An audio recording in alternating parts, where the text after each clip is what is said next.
Desvelando la parábola de El Señor de los Anillos.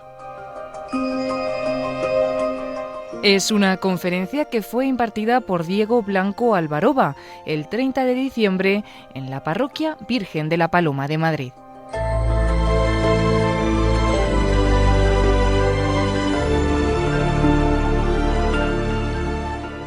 Pues muchas gracias. Yo quería deciros un poco, daros 4 pinceladas de esta aventura que el Señor me ha regalado vivir, que es haber escrito un libro. ¿Yo por qué he escrito un libro? Yo no soy escritor. Yo he sido siempre comercial, director comercial de una empresa y tal. ¿Por qué yo me pongo a escribir un libro? Pues yo me puse a escribir un libro porque me quedé en el paro. ¿Sabes, no? ¿Qué se hace? Dice, nunca hagas caso a los que te dicen que escribas un libro cuando estás en el paro. Yo creo que hay que hacer todo lo contrario, ¿no? Yo estaba de director comercial de una empresa así importante y demás, de informática, y muy bien. Y entonces la jefa me obligó a hacer una cosa que yo no podía hacer siendo cristiano. No es que yo sea un santo, sino como cualquiera de vosotros no lo hubiera hecho, ¿no? Entonces yo me negué a hacerlo. Y entonces me despidieron. Me quedé así un poco. Entonces el cura de mi comunidad me dice, oye, esas tonterías que dices siempre del Señor de los Anillos, dice, ¿por qué no las escribes? Digo, oye, pues es verdad, ¿y por qué no? Y me puse a mirar, porque ya llega un momento que cuando llevas un tiempo en el paro, luego os contaré, si Dios quiere, os cuento una anécdota importante con uno de mis hijos, de este tiempo de paro. Entonces me puse a escribir, Dios quiso que saliese bien. ¿Pero por qué escribo yo del Señor de los Anillos y no me pongo a escribir de cualquier otra cosa? Pues porque a mí el Señor de los Anillos, a mí me ayudó mucho cuando yo era un chaval. Bueno, yo me llamo Diego, estoy casado, tengo 9 hijos y medio, estaba mi mujer esperando el 10º. Bueno, tengo 9 hijos, pero mi mujer solamente ha dado a luz 7 veces. Tengo 2 pares de gemelos, Es el máximo rendimiento con el mínimo esfuerzo, que se dice, Entonces no sabemos qué estamos esperando ahora mismo, si son el 10º o los iguales, no sabemos, que todavía no sabemos. Estamos ahí. Yo os contaba, ¿yo por qué escribo sobre el Señor de los Anillos? Pues porque a mí el Señor de los Anillos me ayudó mucho cuando era un crío. Yo me leí el Señor de los Anillos cuando era muy pequeño, cuando no me correspondía, sobre todo porque la gente suele empezar leyendo El Hobbit o cosas así, que es lo que es más fácil de leer cuando eres pequeño. Pero yo me leí El Señor de los Anillos. ¿Sabéis por qué? Porque yo soy aragonés y sabéis cómo tenéis que hacer para que un aragonés haga algo. Tú sabes cómo hacer. Si tú quieres que un aragonés haga algo, ¿qué le tienes que decir? Que no puede, básicamente, no puedes. Entonces, ¿a que no puedes tirar ese fresco a cabezazos? ¿Cómo que no puedo? ¡Pam! Y lo tiraría, ¿no? Entonces yo me acuerdo cuando era un chaval, en mi casa, yo vivía al lado de mis tíos, y empezó a haber un revuelo enorme, con un libro y todo el mundo hablando del libro y todo el mundo contentísimo. ¿Y esto qué es? Y era un chiquitajo ahí, era el pequeño de mi familia. Oye, ¿esto qué es? ¿Esto qué es? Nada, es un libro. ¿Y cómo se llama? El Señor de los Anillos. Anda, ¿y qué va? Pues hay batallas, tal. Pues me lo quiero leer. Y me dijo mi primo, no puedes leer El Señor de los Anillos. Eres demasiado pequeño. No tienes la capacidad visual suficiente para discernir el tamaño de letra. No puedes, eres un orco, un asco, no puedes. Entonces, ¿qué hice? En mi tierna infancia, pues lo que hice fue que hurté el ejemplar de mi primo, o lo robé. Vamos, lo mangué, ¿me entendéis? Mangué el ejemplar, me lo llevé a mi casa y me lo leí de pe a pa. No entendí nada. Pero había una cosa que a mí me gustaba muchísimo, y es que había mapas. Yo me acuerdo de los mapas. Había uno al final que ponía Mordor. Y yo decía, ¿esto de Mordor qué será? Me llamaba la atención tanto. Mordor, en letras negras gigantes. Yo sabía más o menos que Mordor era el lugar donde vivían los malos, ¿no? Mordor. Yo me acuerdo que iba al colegio y decía, oye, a mis amigos, ¿jugamos a Mordor? Y mis amigos me decían, ¿a qué? ¿A Mordor? ¿Y cómo se juega? No sé. Da igual, vamos jugando a la pelota, ¿no? Siempre así. Y yo me lo pasé muy bien. Pero llegó un momento, tuve una infancia normal. Yo soy el pequeño de 4 hermanos, mis padres no son... Mi madre es muy de iglesia y mi padre siempre dice, como Luis Buñuel, que es ateo, gracias a Dios. En mi casa siempre ha sido la religión una cosa un poco rara. No sabías, mi madre es muy de iglesia y tal, pero mi padre más reservado. Entonces, mi padre era marino mercante, de aquí para allá con petroleros y demás, y después, ya cuando dejó la marina, se buscó otro trabajo igual de difícil, que era comercial. O sea, estaba siempre fuera de casa y tal. Y yo pasaba el tiempo un poco solo, porque yo era el pequeño de 4 hermanos. Pero soy una cosa que en Aragón se llama tardano. ¿Sabéis lo que es un tardano? Un tardano es el inesperado, cuando ya no te esperas que venga ninguno. Hola, ¿qué tal? Soy yo. Y fue un poco así. Entonces yo siempre he dicho que pues he crecido un poco solo. A mí me educaba Hollywood. Yo me acuerdo que en aquella época íbamos a un sitio que se llamaba Videoclub, que era como Netflix, pero físicamente. O sea, podías ir y cogías una cosa que se llamaba VHS. ¿Sabéis lo que es un VHS? Anda, ya vais a saber. No tenéis ni idea de lo que es un VHS. Ibas al Videoclub y cogías un VHS, lo metías en el vídeo, lo veías y luego lo tenías que ir a devolver. Que era un aburrimiento. Bueno, pues yo me pegaba las tardes viendo vídeos y vídeos y vídeos y vídeos. He visto muchísimas películas. He pasado el tiempo un poco solo. Muy bien. Pero en aquella época, cuando yo era un chaval, en la EGB, que ahora no sé cómo se llama, la ESO, no sé, o primaria, en la EGB yo tuve la gracia enorme de que yo iba a un colegio de curas y había 2 curas que me querían muchísimo y yo les quería muchísimo a ellos también. Y fui un poco tutelado por estos 2 curas, ¿no? Hablaba mucho con ellos me escuchaban, me aconsejaban, y fue una cosa muy chula. Cuando llegó octavo de GB, que ahora es segundo de la ESO, ¿puede ser? Segundo de la ESO. En aquella época, en octavo de GB era cuando cambiabas a bachiller, pero tenía que dejar el colegio. Pues estos 2 curas se murieron los 2 en 3 meses. Uno de un infarto al corazón y el otro de un accidente de coche yendo a Lourdes, en peregrinación. Para mí eran muy importantes porque eran un poco como mis padres. Mi padre, pobrecito, pues siempre estaba trabajando, sacaba a la familia adelante. Mi madre cuidaba a mi abuela, que vivíamos al lado, etc. Para mí eran muy importantes, se murieron los 2. Entonces yo busqué realmente una respuesta en mi fe. Yo digo, oye, ¿a mí esto cómo me ayuda? ¿Qué puedo hacer? ¿Qué misterio es este? Porque yo me enfadé muchísimo con Dios. Digo, ¿pero cómo es posible? Digo, si son curas, mata a los suyos. ¿Cómo es posible? Y yo me encontré pues que realmente yo no tenía mucha fe. Yo lo único que tenía era la primera comunión, ¿no? Donde lo pasaba muy mal porque lo único que hacía en primera comunión era pintar a Jesús. Me acuerdo que íbamos y pintar a Jesús. Jesús con los lirios del campo, Jesús con tal. Pinté a Jesús 1000 veces. Tengo un músculo aquí hiperdesarrollado de pintar a Jesús. Pero claro, a la hora de la muerte, a mí pintar a Jesús no me servía de nada. No me servía de nada. Y entonces entré en crisis, una crisis muy fuerte. Me enfadé mucho, me rebelé contra todo. Y entre otras cosas lo que hice fue que me hice sinestro. Me hice gótico. Como las hijas de Zapatero, ¿eh?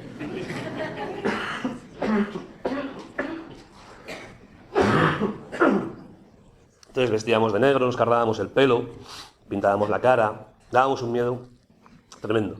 Yo me acuerdo, yo nunca he llevado reloj ni nada, ni cadena, porque me molesta mucho. Y me acuerdo una vez que iba yo ahí con mis pintas y pasó una señora y le fui a preguntar la hora y le digo, ¿pero lleva hora? Yo no me hubiera podido imaginar que una mujer tan mayor pudiera correr tanto. Le dábamos un miedo, un desastre. Total, que ahí estaba yo, hecho de todo, de todo. Me lo he bebido todo, me lo he fumado todo, hecho de todo, de todo. Buscando ser feliz, buscando entender, pero yo no me lo lograba pasar bien en nada. Yo me acuerdo que siempre estaba así y me decía a mis amigos, ¿pero por qué estás tan triste? No sé, ¿estás de bajón? Digo, sí. Dice, no sé, pues bebe más. ¿De acuerdo? Nosotros bebemos y lo pasamos muy bien. Pues bebe más, o fuma más porros o lo que sea. No había manera, no lo lograba pasar bien. Pues en esa estaba yo. ¿Y qué pasó? Pues mis padres pobres, que no sabían qué hacer conmigo, para ayudarme, me castigaban, porque me dejaban en casa, porque yo cuando salía afuera, pues la liaba muy gorda. Y hubo un momento que mis amigos, tuve un follón con ellos, que es donde yo tenía toda la seguridad puesta en mis amigos, y tuve un follón muy, muy grande con ellos. Y entonces me quedé muy solo, muy solo. Mis padres me castigaban un poco porque no sabían qué hacer, pobrecitos, cómo ayudarme, y entonces me dejaron en casa. Y lo que hacía yo un poco por rebelarme fue pues que si ellos me dejaban en casa, pues yo me encerré en mi habitación. Yo me hice un poco como estos japoneses que viven encerrados en su habitación. ¿Sabéis quiénes os digo? Los hikikomoris, ¿no? Que viven ahí, que les meten tranchetes por debajo de la puerta para que coman, nunca salen y cosas así, ¿no? Pues ya estaba yo. Lo que pasa es que yo en aquella época yo no tenía PlayStation, Internet ni nada, no había teléfonos móviles, no había nada. Yo tenía libros y leía muchísimo. Yo leía por 2 razones. La primera, porque me gusta leer, me gusta mucho leer, siempre me ha gustado. Pero la segunda, más profunda, es que yo leía porque yo tenía un problema, que yo tenía como una voz. Había una voz, y una voz pesadísima, que era todo el rato igual. Yo estaba en mi habitación y me decía, Diego, estás solo, tus amigos te han abandonado, tu madre está cuidando a tu abuela, tu padre está trabajando, tus hermanos no te hacen caso, qué solo estás, qué triste, qué pena me da, pobrecito, así. Y yo abría un libro y me sumergía en el libro y muy bien. Y me olvidaba, se iba esa voz. Pero cuando cerraba el libro, volvía. Diego, qué solo estás. Qué pena me das. Todo el mundo te ha dejado de lado. ¿Te has dado cuenta que estás solo? Qué pena, ¿no? Qué desastre. Y volví a abrir un libro y me lo quitaba. Además no penséis que era una voz horrible, así demoníaca, ni terrible. Era una voz muy agradable. Era una voz muy, muy simpática de escuchar. Una voz así como la de Vegeta, ¿sabes lo que te digo? Una voz así que no te cansas nunca de escucharla. Así, pero pesadísima, pam, pam, pam, pesadísima. Y yo me acuerdo, pues eso, que yo intentaba quitarme esa voz leyendo, pero cerraba los libros y volvía. Yo me acuerdo una vez, esa voz Me acuerdo perfectamente que empezó como siempre: Diego, estás solo, tal, todo lo de siempre. Ah, qué triste, qué pena me das. Qué pena, pobrecito. Oye, tírate por la azotea. Me acuerdo perfectamente. Tírate por la azotea. Sí, tírate porque así ellos se darán cuenta de lo que te han hecho sufrir. Cuando sea tu entierro, llorarán y entonces se darán cuenta cómo has sufrido, porque ahora nadie se da cuenta de lo que sufres. Nadie se da cuenta de lo que sufres. Y yo abría los libros para quitármela de encima. Yo tenía el Señor de los Anillos en mi cuarto, ese ejemplar hurtado, con tapas azules, pero yo no lo había querido todavía tocar. No lo tocaba porque para mí, me pasaba una cosa, para mí eso representaba mi infancia. Era un tiempo muy bonito que yo había vivido de mi infancia, donde era todo funcionaba bien, donde yo no había estropeado nada todavía, donde a mí me gusta mucho una oración de la Iglesia, parece que es en Laudes, que dice: oh Dios, que amas la inocencia y se la devuelves a quien la ha perdido, ¿no? Dice algo así. Pues para mí el Señor de los Anillos representaba mi inocencia.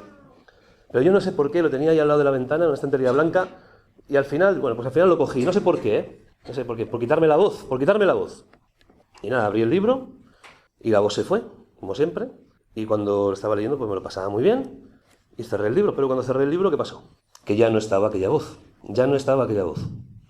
Y volví a abrir el libro, y volví a estar muy bien, pero volví a cerrar el libro y no estaba. Esa voz no estaba, se había marchado. Es más, había sido sustituida por otra cosa. Una sensación, como antes cuando viniendo hemos parado y me he tomado un café muy caliente porque venía congelado, una sensación de calorcito que te entra por todo el cuerpo, que empiezas a notar sensibilidad en los dedos. Una sensación nueva, y era esperanza. Yo leyéndome aquel libro estaba empezando a experimentar esperanza, y esa voz había desaparecido, os lo puedo garantizar. ¿Y por qué me daba esperanza? Porque aquel libro decía una cosa, decía que la culpa de lo que yo estaba viviendo, la culpa de la situación que yo estaba metido en mi habitación, hecho polvo, solo, tal, hecho un asco, la culpa no era mía. ¿La culpa de quién era? Del anillo. Y yo decía, a ver, ¿y esto del anillo qué es? Y ves el anillo y dices, oye, es una cosa, el anillo es una cosa que nadie se puede resistir. O sea, le pones el anillo delante a Gandalf, que es un mago maravilloso con la barba y todo estupendo y tal, y dice Gandalf, quítamelo, no me tientes, apártalo. Le pones el anillo delante a Boromir, que es un tío muy noble y tal, y está a punto de asesinar a Frodo. Todo el mundo es tentado por el anillo, nadie se puede resistir. Y yo decía, oye, ¿y si esto fuera verdad? Si esto fuera verdad, sería muy interesante, porque resulta que yo podría tirar el anillo. Significa que habría una posibilidad de que yo pudiera tirar ese anillo, de que yo pudiera quitarme esto, y la culpa no es mía, la culpa es del anillo. Y eso me daba una esperanza enorme. Pero ¿sabéis qué es lo que me convenció? Que al poco tiempo me encontré con Gandalf, literalmente. Mira, yo daba religión en el instituto porque mi madre, como os he contado, era muy de iglesia. Yo quería dar ética, ¿no? Pero mi madre me apuntó así por lo bajo a religión. Entonces yo tenía un deporte que era el tiro al cura. ¡Cura! ¡Pum! Entonces venía el profesor de religión y yo tiraba al cura. Porque yo decía, los curas se mueren, me dejan solo, y yo odiaba a los curas. Y hacía pintadas en las paredes, con estrellas de 5 puntas, en fin, follón. Entonces, en primero de BUP vino un cura, yo le hice la vida imposible y bien, pobre hombre, pues no sabía qué hacer conmigo, me castigaba, tal. Pero llegó segundo de BUP y llegó un cura nuevo, que no era cura, ni siquiera, pobre, estaba terminando. Y me acuerdo que llegó el primer día, yo estaba en esta época, ese verano es el que yo había leído El Señor de los Anillos, había empezado a recuperar la esperanza. Llega este hombre y es el primer día de clase que llega por primera vez, a primera hora, y es nuevo el instituto, o sea, no podía ser más nuevo, ¿vale? Este hombre, no podía ser más nuevo. Y entonces llega, y lo veo yo que entra y digo, este es mío. Vengo a por él. Y entonces llegó y dijo, buenos días, no le dio tiempo a más. Yo me levanté y empecé a insultar al Papa Juan Pablo II. A la sazón, obispo de Roma, en aquella época, Papa. Y tal, y el Papa, que es un asco de tío, y vive en un palacio y los niños se mueren de hambre. Y yo decía, pues a mí los niños me daban igual, Yo lo decía porque sabía que eso hacía daño. Pero a mí, ¿sabéis qué me impresionó? Me impresionó que así, donde el año pasado yo hacía eso, a mí me castigaban y me echaban y no sé qué, este hombre se quedó callado. Y yo hablaba, y el hombre así, me escuchaba. Y claro, enseguida me quedé sin argumentos. Porque claro, no, como insultas al Papa más de 10 minutos sin argumentos, no sé cómo decirte, no. Yo esperaba que me echasen o que me... ¿no? Y ya me quedé, terminé. Se me queda así mirando y hace, muy bien, ¿has terminado? Digo, sí. Dice, muy bien, pues ánimo, muchacho, ánimo, que Dios te quiere muchísimo, muchísimo te quiere, ya verás, mira, y hace así, rebusca en una mochilita que llevaba y me tira así, me tira una cosita así, la cojo, y era un librito verde que ponía Salmos, Yo aquí siempre hago un parón. Digo, si esto no fuera mi historia de verdad y fuera un cuento, lo que estáis esperando escuchar es que aquella noche yo abrí ese libro de Salmos en mi habitación, lo abrí y sonó. Y una voz me dijo, Diego, soy Dios, te amo, o algo así, ¿no? No, mira, yo ni lo abrí. Estaba yo como para leer Salmos, me explico. Ni lo abrí. Pero a mí me impresionó que ese hombre me hizo un regalo. Se dejó destruir. Me amó. ¿Qué vio en mí? ¿Qué vio? Porque al poco tiempo va y me dice, oye, te invito a unas catequesis. Digo, ¿a mí? Dice, a ti, no invito a nadie más. 5.000 alumnos éramos. Y me invita a mí. Yo me acuerdo que en mi clase había uno que llamábamos el Calimero. ¿Sabéis quién es Calimero? Calimero, que tenía el pelito así como Calimero. Y Calimero era muy bueno. Y el Calimero, digo, mi compañero era muy bueno. Y yo le decía, oye, ¿por qué no invitas a Calimero? Que Calimero va a ir. Dice, yo no voy a ir a las catequesis. Da igual, yo te invito a ti, no a Calimero. Me invitó. ¿Qué vio? Porque yo no sé si hay aquí algún profesor. ¿Hay aquí algún profesor? Soy el asco de tío ese del fondo de la izquierda, ¿sabes? Yo era ese, ¿eh? Ese que odias, ese que te destroza las clases, ese insoportable, que era un chulo, que era un desagradecido, ese era yo. Y va y me invita a mí a unas catequesis. Total que fui.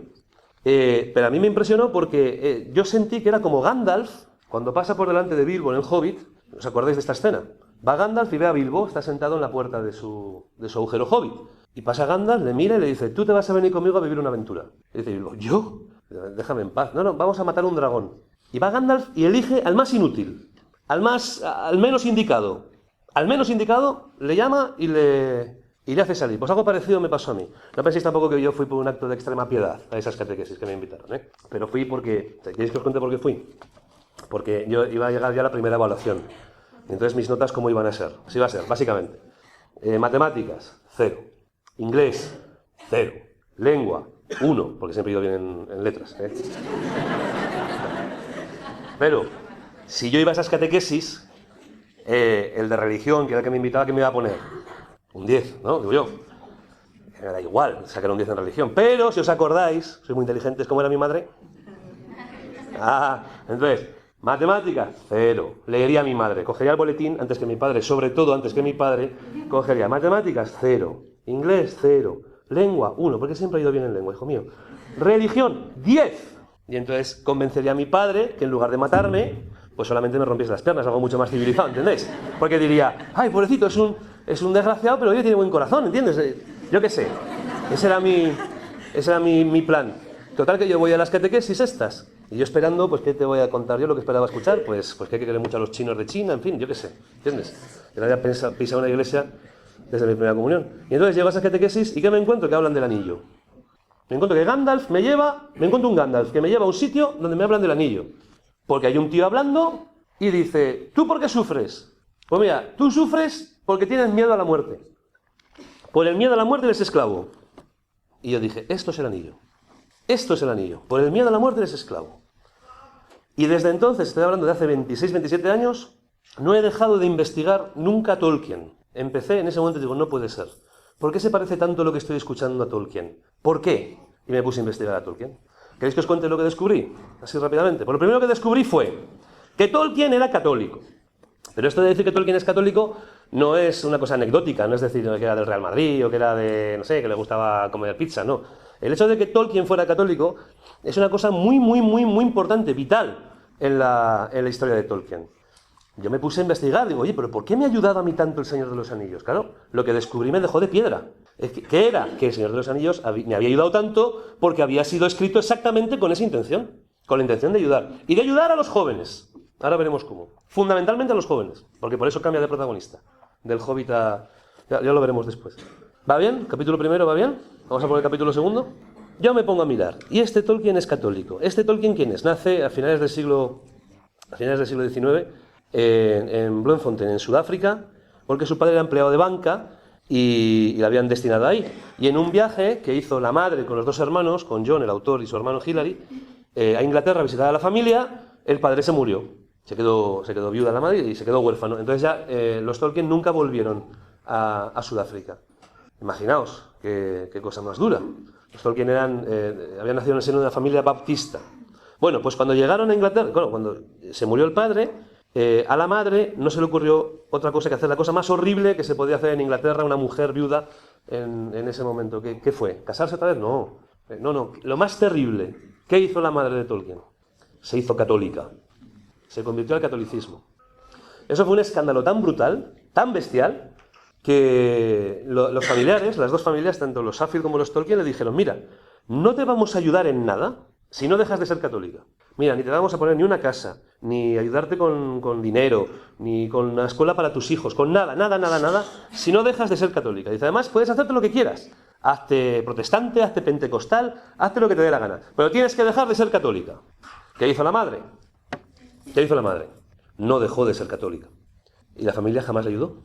Pensad que dejar a una mujer sola, viuda, con 2 hijos, en 1900 en Inglaterra era condenarla a muerte, ¿eh? Condenarla a muerte, porque no podían trabajar. Una mujer no tenía capacidad de buscarse un trabajo y ponerse a trabajar. No podía. La habían condenado a muerte. Dice, se murió a los 3 años de extremo sufrimiento. Tolkien, si leéis las cartas de Tolkien, veréis que siempre habla de su madre como de una mártir. Dice, mi madre murió mártir. Mártir, por no vender ni su fe ni la fe de sus hijos. En esta situación, ¿quién fue el único que les ayudó? Pues el único que les ayudó fue un cura, que se llamaba el padre Francis Xavier Morgan Osborne, que realmente no nació llamándose así, se llama Francisco Javier Morgan Osborne, era español, del puerto de Santa María, era gaditano, y era el nieto del fundador de las bodegas Osborne. O sea, que sea el nieto del fundador de las bodegas Osborne, este cura que les ayudó. ¿Sabéis de quién era tío abuelo? De Bertín Osborne, muy bien. Este chaval, le habían enviado a estudiar a Inglaterra, y ahí había estudiado a los pies de un santo, en Birmingham. Y entonces ya se quedó en Inglaterra, le entró la vocación, se hizo sacerdote y se quedó en Inglaterra. ¿A los pies de quién había estudiado este padre Francis? Os sonará, a los pies de un santo, del cardenal John Henry Newman. ¿Os suena? Beato cardenal John Henry Newman. Este fue el profesor del padre Francis, tutor y, ¿cómo se dice? Le llevaba la dirección espiritual del padre Francis. Bueno, pues este cura, este padre Francis, fue el único que ayudó a la familia. Le puso una casa, les puso una plaza en la escuela del oratorio de Birmingham a Tolkien, les ayudó en todo. Y cuando la madre murió a los 3 años, hizo testamento y testó a favor de este cura. Por tanto, se convirtió en el tutor legal de Tolkien, ¿vale? Su padre fue el padre de Tolkien. Y le pasó la fe. ¿Pero qué fe? Pues si este padre Francis había recibido la vocación y la fe de manos de un santo, como era el cardenal Newman, ¿cuál es la fe que le trasladó, que le pasó a Tolkien? La fe de Newman, evidentemente. Si tú conoces un poco la teología de Newman, ya sabes de qué va el Señor de los Anillos, porque está todo ahí. Está todo ahí, todo. Porque además es una fe muy moderna, digamos así, nunca modernista, que el modernista es una herejía.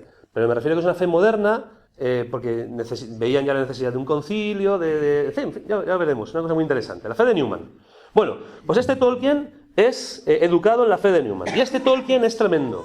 Es un católico, mira, se levantaba todos los días a las 5 de la mañana, cogía la bicicleta y se iba a misa. Hacía, 15, 20 kilómetros hasta encontrar una parroquia católica para ir a misa. Todos los días, lloviese, hiciera sol, tal. Pero cuando era fiesta de guardar, se levantaba a las 5 de la mañana, cogía la bicicleta, levantaba a sus hijos, cogían la bicicleta y se iban todos a misa, aunque tronase. Chavales de 10 añitos, 11. Digo, pues si aquí hay alguno que está en crisis porque tiene que rezar los domingos, ¿eh? Imagínate que te toca Tolkien de padre. Te mueres. No pasaba una. Iba así. Bueno, este Tolkien resulta que va a la Primera Guerra Mundial, como todos los jóvenes de su edad, tiene una experiencia muy fuerte. Fijaos una cosa, me viene ahora, no lo suelo decir esto, pero fijaos si quería el padre Francis, ahora que había tantos jóvenes. Fijaos si le obedecía. Tolkien se echó una novia, normal. Y la novia era anglicana, no era católica. Y el padre Francis le dijo, no puedes verte con ella, hasta que no se convierta al catolicismo. No puedes verte con ella. Si se convierte, fenómeno. Si no, no puedes verte con ella. ¿Qué hizo Tolkien? Le obedeció. Años y años y años sin poderse ver con ella, con la que luego sería su mujer, hasta que ella se convirtió, se hizo católica y entonces se pudieron casar. Fijaos si obedecía al padre Francis, Fijaos si se tomaba en serio las cosas, que no era una broma. Bueno, pues este Tolkien entra a trabajar como profesor en Oxford. Y ahí conoce a otro profesor, que también había estado en la Primera Guerra Mundial como él, pero este otro había perdido la fe en las trincheras. Había tenido una infancia muy difícil, en un internado muy duro, y había perdido la fe en las trincheras. Al contrario que Tolkien. Pero se hicieron amigos enseguida, porque les unía una pasión común por la mitología, sobre todo por la mitología nórdica. Este otro se llamaba Jack. Dicen que una noche de septiembre, del año 31, este Jack invitó a cenar a Tolkien. Y nada, y otro más, Hugo Dyson, y estuvieron ahí hablando de mitología, de metáfora, en fin, lo que les gustaba siempre. Pero al final, ya cuando llevaban muchas horas hablando, este Jack le dijo a Tolkien, dice, bueno, vamos a cambiar de tema, dice, porque al fin y al cabo no merece la pena, porque los mitos, al fin y al cabo, los mitos son mentiras. Pero Tolkien le contestó, dice, no, los mitos no son mentiras.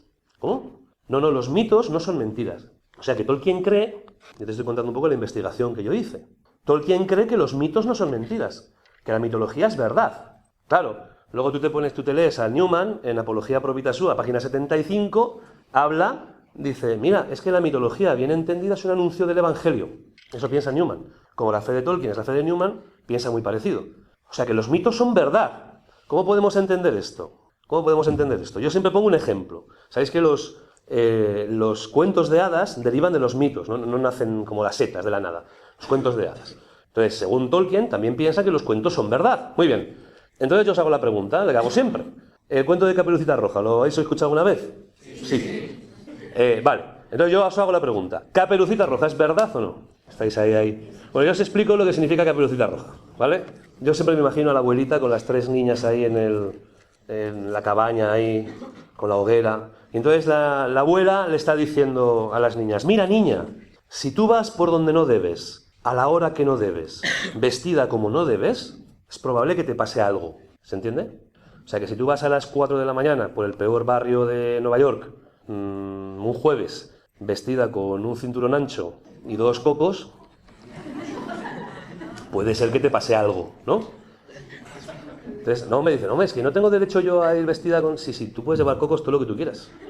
Si nadie te quita el derecho a vestir como tú quieras. Pero es que hay malos. No es que tú no tengas derecho a... Es que hay gente que es mala y te pueden atacar. Y además, explica el cuento de Caperucita, explica otra cosa. Dice, no importa la intención que tú tengas al estar a las 4 de la mañana un jueves por el peor barrio del Bronx, da igual. Porque Caperucita la intención que tenía era fantástica. Era dar de comer a su propia abuela, lo más noble que puede haber, alimentar a tu abuela. Pero da igual, porque hay malos. Te pueden atacar. ¿Se entiende? ¿Caperucita es verdad o no es verdad? Es verdad. Lo que pasa es que a una niña tú no le puedes decir, mira, ten cuidado porque hay un depredador sexual, porque una niña pequeña no lo entiende, ¿verdad? Tienes que utilizar una cosa que sea un símbolo que sirva para explicar eso. Entonces, ¿qué utilizas? Tienes, por ejemplo, un lobo. Y un lobo que habla da mucho más miedo que un lobo, ¿verdad? Entonces, una cosa que le dé miedo a la niña, que le dé miedo. Porque tú y yo pensamos que un bosque es un sitio muy fantástico, donde está Robin Hood con sus muchachos y tal. El bosque era donde estaban los que no cabían dentro de la ciudad. Los que echaban, los violadores asesinos, echaban al bosque. Entonces, si tú vas por un bosque vestida de rojo, ¿entendéis? Tienes que te da un símbolo. Y los símbolos son muy importantes, porque vamos a hablar hoy de los símbolos. Por ejemplo, si hay un enchufe, yo a mi hija Pilar, que es la pequeñita, si yo le digo un enchufe, no sé dónde hay, por ahí, ese mismo, hay un enchufe ahí.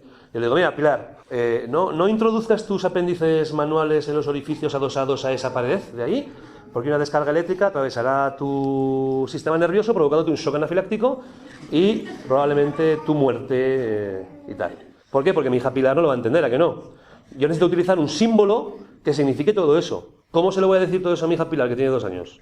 Caca. ¿Entiendes? Yo voy a decir caca. Y caca significa no metas tus dedos en el enchufe porque te puede dar un tal. Significa lo mismo, ¿eh? Es un símbolo. Un símbolo es muy importante. Los símbolos son muy importantes. Por eso, el símbolo del cuento de hadas, del lobo, es muy importante. Entonces, si Caperucita es verdad, por ejemplo, Blancanieves es verdad. Pensáis que no, pero como he dicho que sí, ya estáis jorobados, ¿verdad? No sabéis cómo... Yo te cuento, ¿no te suena la historia, no? La historia de un ser oscuro, malvado, terrible y cruel, que te tiene envidia. Y como te tiene envidia de tu belleza, te da a comer de un fruto envenenado, que cuando lo comes te quedas como muerto. ¿No te suena eso? ¿No has leído nunca eso en el Génesis? Pero no mueres, estás dormido, porque luego viene un príncipe, que como dice el Cantar de los Cantares, te besa con los besos de su boca y te resucita, te levanta. Toma ya. ¿Y los 3 cerditos? ¿Son verdad o no? Pues mira, ¿cómo son? Uno construye con paja, ¿verdad? Otro con madera, etc. Muy bien, pues vete a la primera carta de los Corintios, capítulo 13, si no me equivoco, lea Pablo. ¿Qué dice? Dice, mire cada cual cómo construye. Unos construían con paja, otros con madera, otros con piedras preciosas, etc. Dice, y la calidad de la obra de cada cual será probada por el fuego. Mire cada cual cómo construye. Lo que pasa es que en el cuento no es el fuego. En el cuento, ¿qué es? ¿Quién prueba la calidad de la obra? Oye, ¿por qué un lobo? Otra vez. ¿Por qué un lobo? ¿Por qué no cogen un troll? o un, yo qué sé. ¿Por qué un lobo? Pues porque en la mitología, los cuentos derivan de la mitología. En la mitología hay un personaje, fijaos si es profundo esto, en la mitología nórdica hay un personaje que está atado a la cadena, a una cadena, y que cuando se suelte la cadena de este monstruo, se iniciará el Ragnarok, el fin del mundo. Y este monstruo matará a Dios, al padre de todos, matará a Odín, está escrito así. Pero el hijo de Dios, el hijo de Odín, matará a este monstruo. Este se llama Fenrir. ¿Sabéis qué es este Fenrir? Es un lobo, es un lobo. Por eso aparece la figura del lobo, generalmente como malvada en los cuentos de hadas, etc.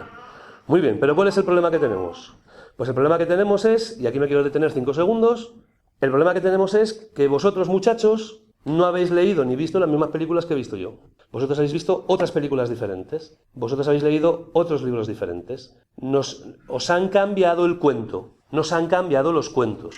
Y a mí esto me gusta mucho decirlo siempre y que quede muy claro, porque es muy importante entenderlo. Han cambiado los protagonistas de los cuentos. Gabriel y yo veíamos Indiana Jones. Estos ya no ven Indiana Jones. Ahora ven que el protagonista de la película, ¿quién es? El monstruo. Los monstruos son los protagonistas. Atentos, porque eso es muy grave. Eso es muy grave. Por ejemplo, un vampiro. ¿Qué significa un vampiro? ¿Para qué ha sido creado un vampiro? Un vampiro es un personaje que ha sido creado con esta intención. Explicar lo siguiente. Mira, niño, no te juntes con los que viven siempre de noche y odian la cruz, porque si te juntas mucho con ellos te volverán como ellos. Te pueden volver como uno de ellos. ¿Entendéis lo que es un vampiro? Un tío que odia la cruz y que está siempre de noche. No te juntes mucho con él, hijo mío. Pero ¿a qué pasa? Que el vampiro ya no es eso. El vampiro es el novio que todas quisiéramos tener. ¿Sí o no? El vampiro romántico. El vampiro da gusto el vampiro. Mira, al vampiro le da el sol y brilla tú. Da gusto el vampiro. Romántico, simpático, fiel. Es que yo quiero un vampiro para mi hija, te lo digo, ¿eh? Y además la chica, no me extraña, tiene dudas. ¿Qué hago? ¿Me quedo con el vampiro o con el hombre lobo? Pues tú sabrás, idiota, tú sabrás. Porque estamos hablando de un vampiro, de un hombre lobo. De un vampiro, de un hombre lobo. Mirad, mirad. Hotel Transilvania, Narcos, Los Descendientes, Breaking Bad, todos han cambiado. ¿Os dais cuenta o no? Es muy importante esto, ¿eh? Porque claro, ¿qué ocurre? Que tú te estás siendo catequizado de una manera muy concreta. A ti te están mandando unos mensajes muy concretos, muy interesantes. Porque, claro, yo ahora estoy escribiendo guiones, me han encargado, estoy haciendo guiones para Estados Unidos. Claro, para que un guión funcione, tiene que haber un malo. Si no hay un malo, no funciona, ¿no? ¿Ven? Pero si el malo es el protagonista, ¿quién es el villano? Para que funcione el guión, ¿quién es el villano? Mirad y veréis que es el padre. Mirad. Maléfica. Miradlo. ¿Va bien? Porque estamos metidos en esto, ¿eh? Y esto es muy importante que lo veáis. Es muy importante que lo veáis. Muy bien, pues algo así le cuenta Tolkien a Jack. Y le explica que los cuentos son verdad. Y Jack dice, ya sé por dónde vas. Ya sé qué es lo que me quieres decir. Tú me quieres convencer por esto de los cuentos que me cuentas y tal, tú lo que quieres es convencerme de que el Evangelio es verdad. Porque Tolkien era muy pesado. Y le evangelizaba a este Jack. Y dice, bueno, sí, te quiero convencer de eso, es verdad. Dice, bueno, pero a mí no me convences, le dijo este Jack.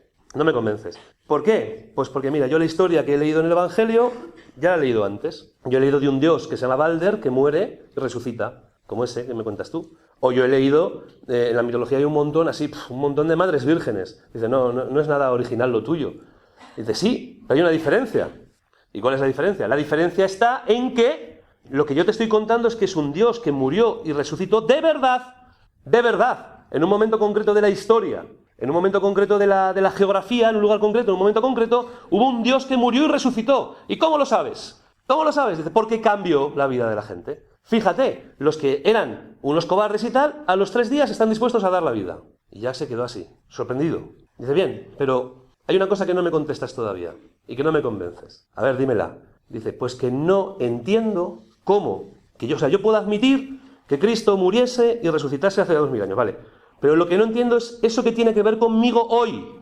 ¿De qué me sirve a mí hoy esto? No lo entiendo. Y entonces, ¿sabéis lo que hace Tolkien? Escribe un libro contestando a esa pregunta. Y escribe El Señor de los Anillos. Y escribe El Señor de los Anillos contestando a la pregunta de qué me sirve a mí que hace 2000 años Cristo muriese y resucitase. Por eso El Señor de los Anillos comienza segundo capítulo terminado, ¿va bien? ¿El segundo? ¿Vamos a poner el tercero?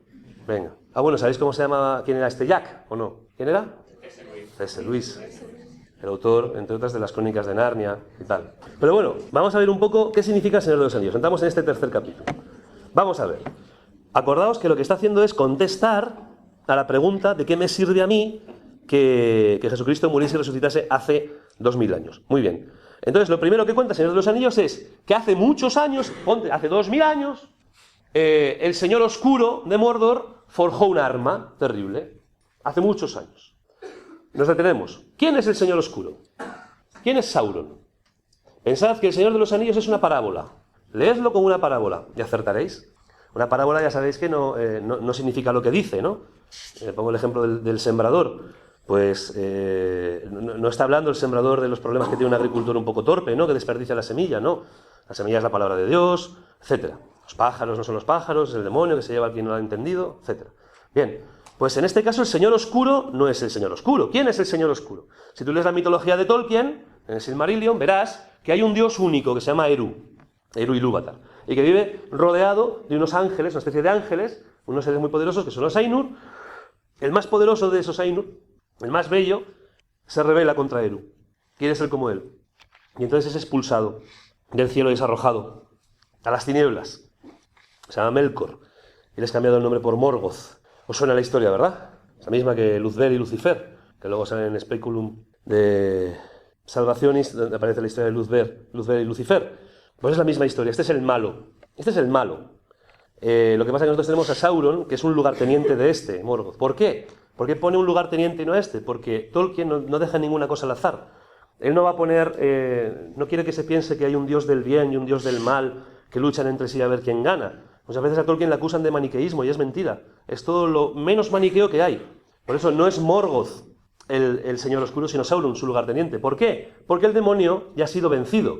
El demonio no tiene el mismo poder que Dios. Ya ha sido vencido en la cruz y resurrección de Jesucristo. Pero, ¿qué ocurre? Que conserva cierto poder para tentar. Es lo que se llama el misterio de la iniquidad. ¿Por qué? Pues no sabemos, es un misterio. No sabemos por qué. Pero conserva cierto poder para tentar, etcétera, ¿no? Bien, por eso es Sauron. Entonces Sauron, el Señor Oscuro, es el demonio.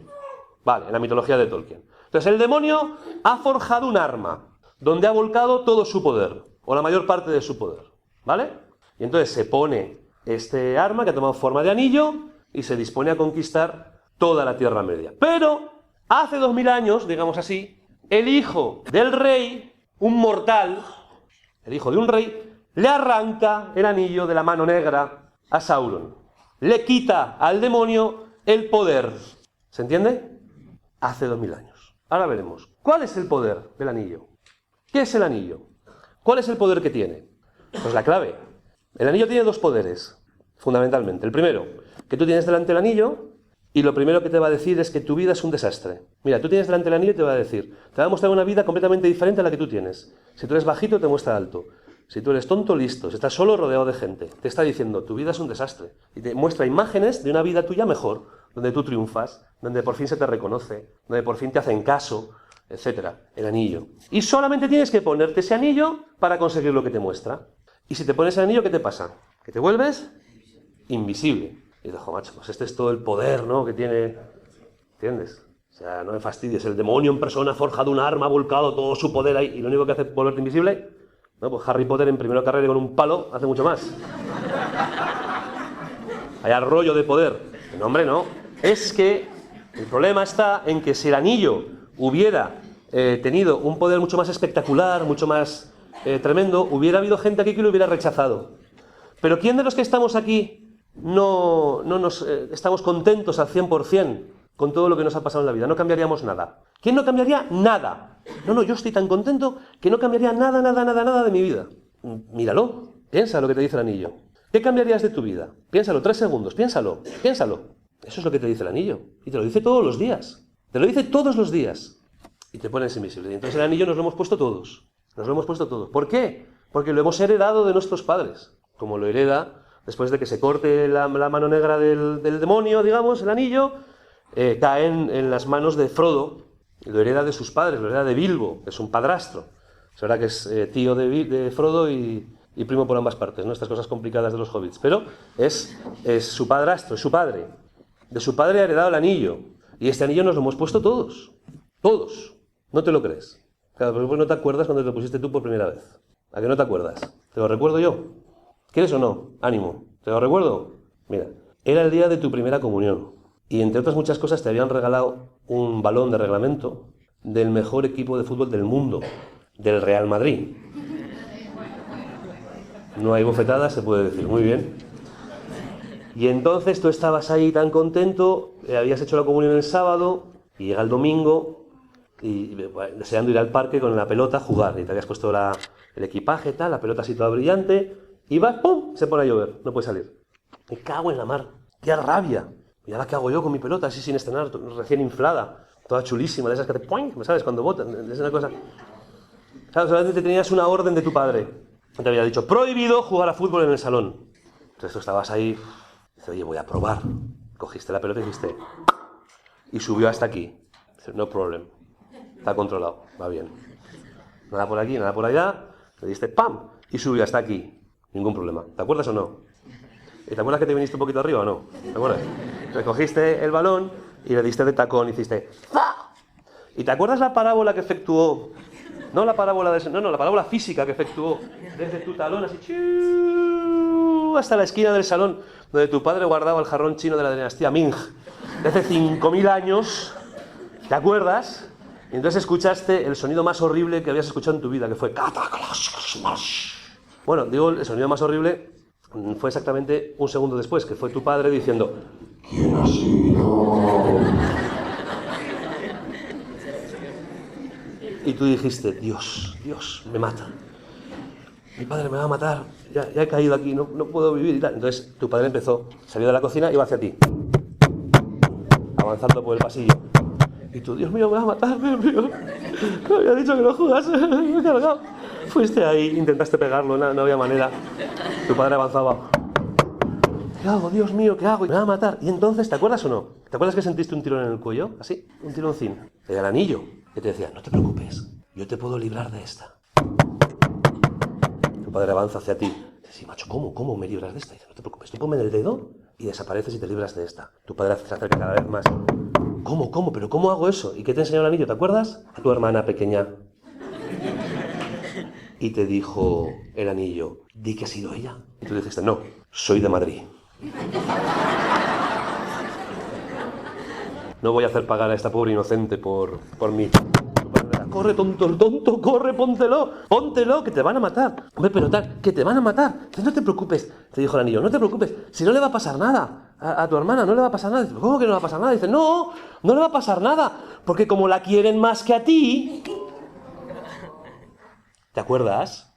Como la quieren más que a ti, a ella no le van a castigar. Y entonces asomó tu padre su cabeza de troll ahí por la vena hinchada, como si estuviera cantando jotas, ahí, ¡ah! El puño ahí. Y entonces se acercó a ti y dijiste, ha sido ella, papá. Lo he intentado parar, de verdad. Lo he intentado, pero no he podido, se me ha escapado. Lo siento y tal. Entonces, ¿qué pasó?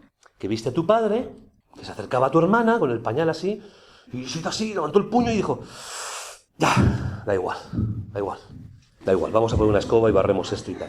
Y entonces el anillo te dijo, ¿ves cómo la querían más que a ti? ¿Te acuerdas o no? Yo sí me acuerdo. Y desde entonces te has ido poniendo el anillo de vez en cuando, por no decir siempre, a todas horas, para escaparte del sufrimiento. ¿Por qué? Porque viste que el anillo te ayudaba. El anillo te ayudaba. Y desde entonces lo llevas prácticamente puesto las 24 horas del día. Y muestras una imagen tuya que no es la realidad. A mí me encanta ver vuestros perfiles de WhatsApp. No os parecéis en nada a vosotros mismos. El morrito así, la cosa. Pero este no es así por la calle. ¿Este quién es? Que tú muestras una cara diferente a la que tú tienes. Llevas el anillo puesto. Bien, pues este es arma del demonio. Total, que, pues entonces aparece. ¿Y ese anillo dónde ha caído? Ese anillo ha caído en Frodo, lo ha heredado. Y Frodo ha heredado miedo a sufrir. Tú te pones el anillo porque tienes miedo a sufrir. Y el miedo a sufrir hace que te escapes. Como te escapaste aquella vez que venía tu padre porque rompiste el jarrón. Y todo lo que te da miedo, pues te escapas, te pones el anillo. Bien, pues este es Frodo. Frodo tiene el anillo, lo ha heredado de sus padres. Entonces, si Sauron no es Sauron, que es el demonio, si el anillo no es el anillo, que es el miedo que tienes a sufrir, ¿Frodo quién es? Pues Frodo eres tú, ¿verdad? Frodo eres tú y soy yo. Pero aparece otro personaje, que es Gandalf. ¿Y este Gandalf quién es? Este Gandalf aparece y le dice a Frodo, dice, oye Frodo, enséñame ese anillo que tienes. Y dice, toma. Uy, ¿tú te pones mucho el anillo este? Dice, bueno, no, lo normal. Cuando hay algún vecino, así que me molesta, lo que sea, yo me pongo el anillo y dice, tienes un problemón. ¿Por qué? Porque este anillo es el arma del enemigo. ¿Quién es Gandalf? Si Frodo no es Frodo, que eres tú. Si el anillo no es el anillo, que es el miedo a sufrir.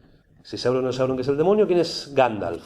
Es la Iglesia. Porque dice que Eru, ese Dios único, viendo que el Señor Oscuro se levantaba otra vez en la Tierra Media, aunque no tuviese el anillo y tenía mucho poder, le manda una ayuda, dice, quiere mandar una ayuda a la Tierra, y manda 5 magos, que son Saruman, Gandalf, Radagast y 2 más que no sabemos el nombre, y no sabremos nunca. Manda una ayuda del otro lado del mar, es la Iglesia. Pero Gandalf es un matiz de Iglesia muy interesante, porque es, a diferencia de Saruman, el blanco, Gandalf el gris, Saruman se encierra en una torre y espera que todo el mundo vaya a pedirle consejo a él. Dice, oye, si alguno tiene algún problema, que venga y que me pregunte. ¿Qué pasa? Que evidentemente no va nadie.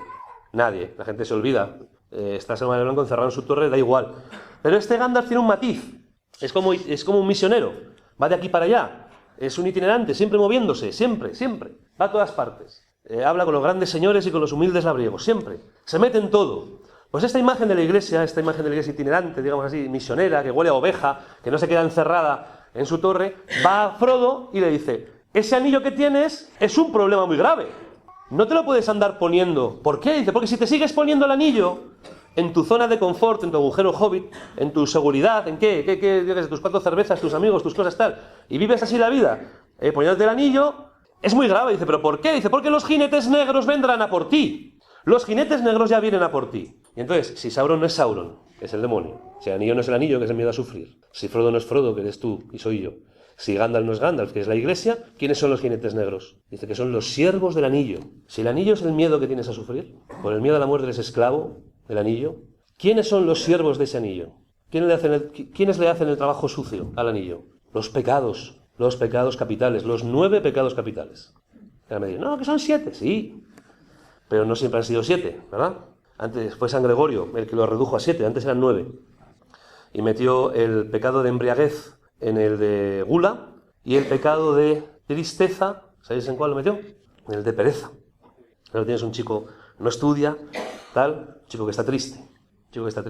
Pues estos 9 jinetes negros, estos pecados capitales, dice, si tú te sigues poniendo el anillo en tu zona de confort, tal, van a ir a por ti. ¿Qué significa? Que vas a ser presa de la gula, de la lujuria, de la soberbia, de la envidia, etc. Y te van a machacar, te van a coger, te van a capturar y te van a llevar a Mordor. Te van a coger los pecados capitales y te van a llevar a Mordor. Y dice Frodo, ¿qué hago pues? Entonces, ¿qué hago? Dice, deberás salir de tu tierra. Sal ya, pitando. Sal de tu agujero hobbit y ponte en camino. Y así lo hace. Coge Frodo y con unos parientes y unos amigos sale corriendo de la comarca y se pone en camino. No sabe muy bien hacia dónde, porque a priori no sabe que va a Mordor. Y entonces, todo el Señor de los Anillos muestra un itinerario de la comarca hasta Mordor y de vuelta, muy importante que tienen que volver. Y todo este itinerario que muestra una iniciación cristiana.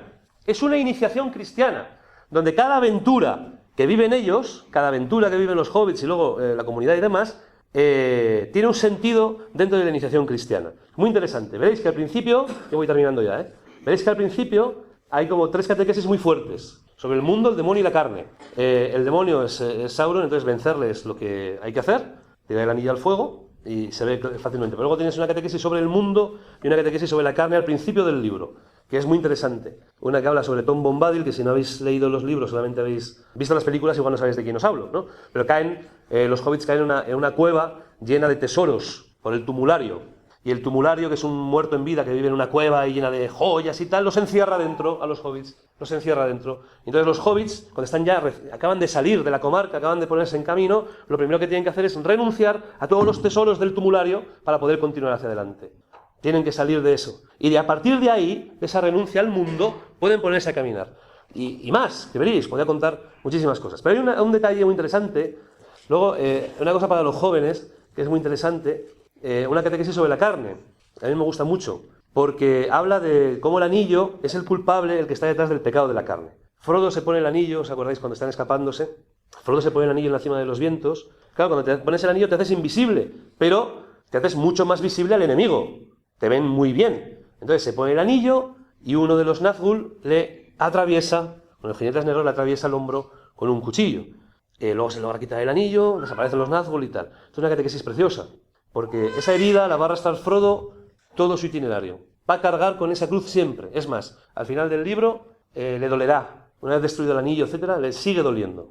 Le sigue doliendo. Y es una cosa curiosísima porque la gente se sorprende y dice, oye, pero ¿cómo le puede estar machacando tanto si es una heridita de nada? Es una cosita muy pequeña. ¿Por qué le está como matando? Dice, es que se ha quedado dentro una esquirla y se está abriendo paso. Y si esa esquirla le toca al corazón, lo convertirá en un espectro. Interesante. Porque es el pecado de la carne. Da igual, todo el mundo lo hace. Todo el mundo de internet y tal, y no sé qué, tal. Todo el mundo es una cosita de nada, sí. Pero si eso te toca al corazón, si toca tu corazón te mata. Te convierte en un espectro. Y hace falta cruzar el mar, realmente, a que se abra un poco el mar rojo y tal, para poder ser curado y no del todo. Para que Frodo pueda ser curado y no del todo. Pero me voy a detener, y a terminar. Llega un momento que llegan a Rivendell. Yo no quiero detener aquí. Rivendell es un reino élfico. Llegan ahí, llega Frodo herido, le curan.